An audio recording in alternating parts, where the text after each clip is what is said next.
I came home to find divorce papers on the table, and my wife of 27 years already gone, her suitcase tracks still fresh on the floor. No warning, no tears, just a smirk and 6 words. "You'll come back, you always do." But what happened next will shock even those who thought they'd seen everything. But first, let's go back to the beginning. I stood in the entryway for what felt like hours, the envelope trembling in my hand, its neat professional edges a mockery of the wreckage it delivered. Divorce papers. Cold, final, methodical.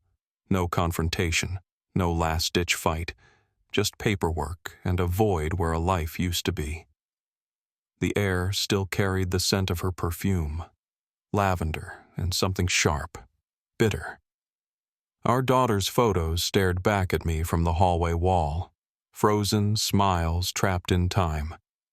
And below them, a narrow table where Karen had once left love notes during our early years.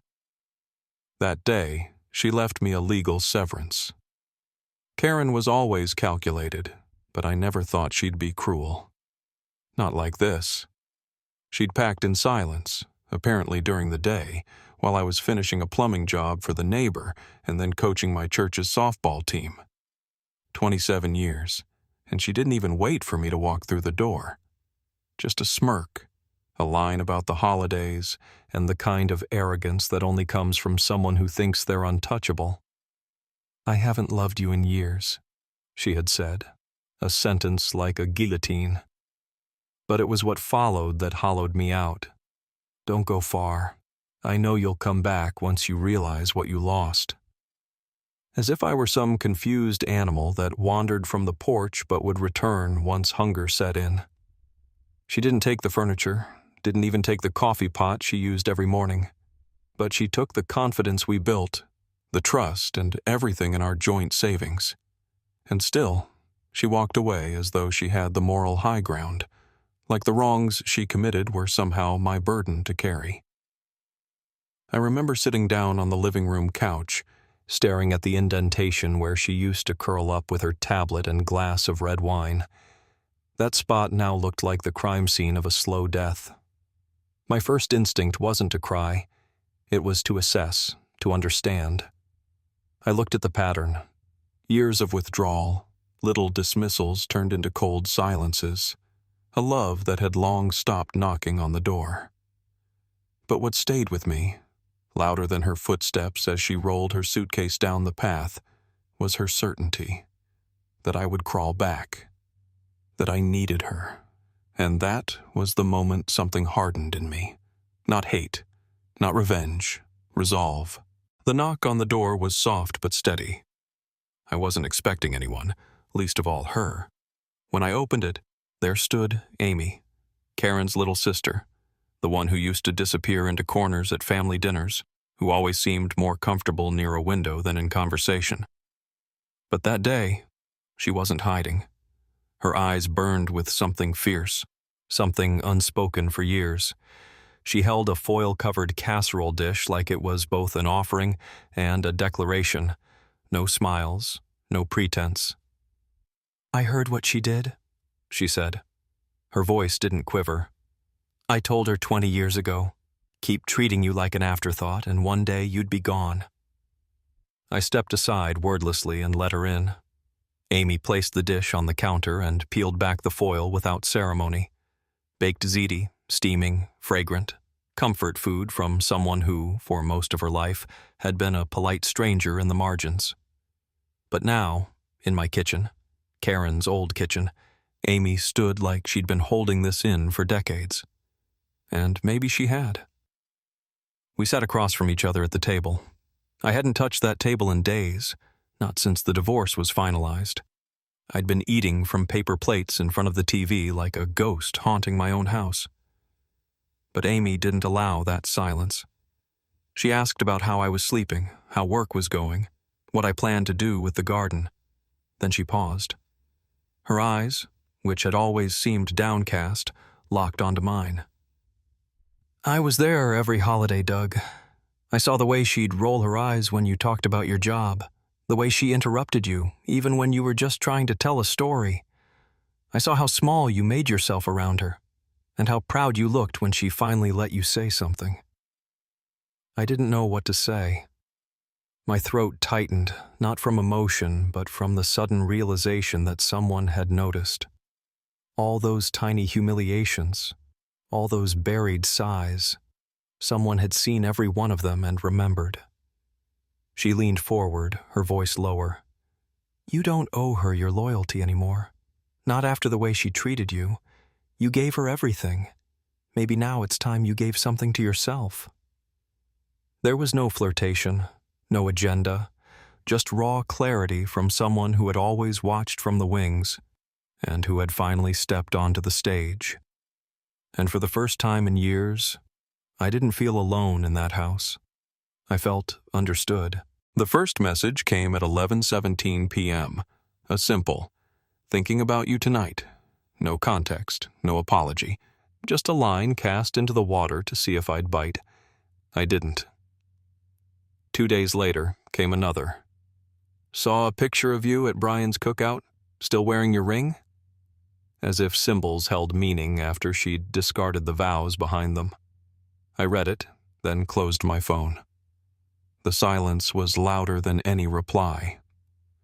Karen's reach came not from guilt, but from entitlement. A belief that I was still orbiting her gravity, waiting for permission to feel whole again. But I had long since broken free.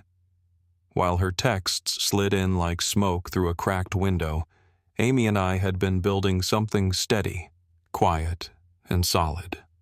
No fireworks, no declarations.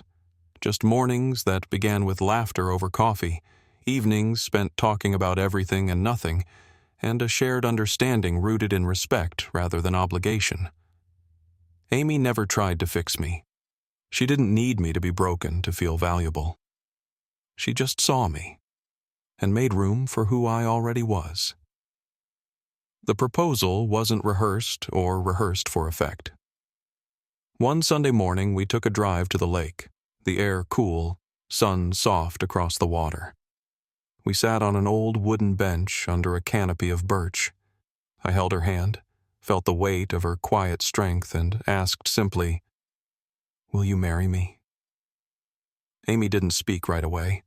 Her eyes shimmered as she nodded, then whispered, "Yes," like she'd been waiting a lifetime to say it, and still couldn't believe it was real. The wedding we planned reflected that same simplicity. No grandeur, no rented ballroom, 50 chairs under a grove of maple trees, a violinist playing softly in the breeze, laughter without performance, love without apology. It was the kind of day that didn't need to be shouted to the world to be known. It just was. Karen found out through the grapevine. Someone posted a photo, tagged a cousin, and word traveled like wildfire through dry brush. That's when her tone changed. Gone were the half-whispers and insinuations. Now it was fury typed with trembling thumbs. "You married my sister? Are you insane?" But by then, her voice was just static in a world I no longer lived in. She hadn't seen the ceremony, hadn't been invited, and more importantly, hadn't been needed, because some bridges don't burn from spite. They burn because no one ever walked back across them.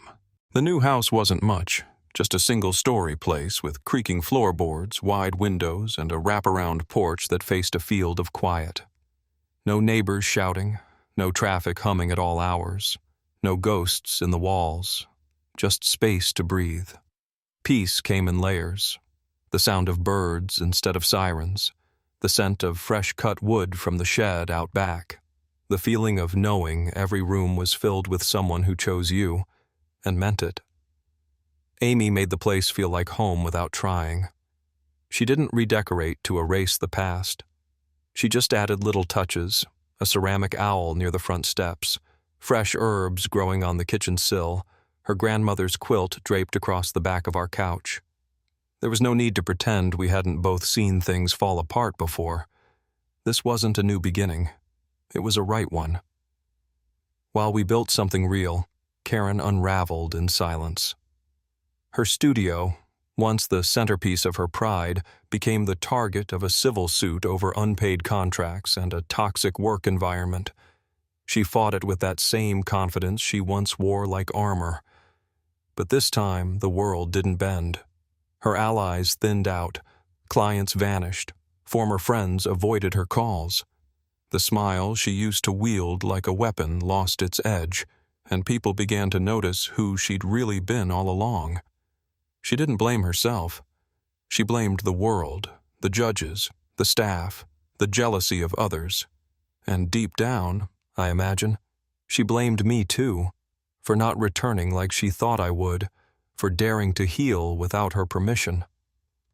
One night, as the last light faded from our living room, Amy handed me an envelope without a word. I opened it and saw Karen in a cocktail dress, glass in hand, the unmistakable smirk I once mistook for charm stretched across her face. The caption below read, "He'll come back, you'll see." Amy watched my expression closely, but I didn't feel the heat of anger, only a strange calm. She chuckled and said, "Guess she wasn't entirely wrong. You did come back, just not to her." We never spoke of it again. Because justice, when real, doesn't need applause. It needs no audience, no climax, no gloating. It just settles, like dust after a long, loud storm, quiet and final. And in that silence, we live. Not as victors, not as survivors, just as two people who chose peace, while someone else mistook silence for weakness.